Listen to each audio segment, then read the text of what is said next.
சந்தனத்து மழையடிக்க சந்திரனும் கோடை முடிக்க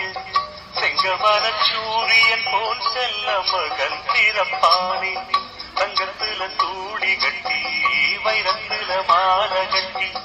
கத்தி வரும் பாதத்துக்கு முத்து மணி தொடுப்பேனே துள்ளி வரும் பிள்ளை நிலா தூய கங்கை மீன் செம்பவள வாய்த்திருந்த சிந்திச்சி தரும் தேன் நம் பேர் சொல்லத்தானே பிறக்கும் ஒரு மானே ஏழு ஜென்ம பந்தம் மனைவி என்பது இதில் நீ வேறு நான் வேறு யார் சொன்னது கல்யாணமே ஒரு தெய்வீகமே சம்சாரமே அதன் சந்தோஷமே ஒரு வானிலமும் இருந்து வாழுமா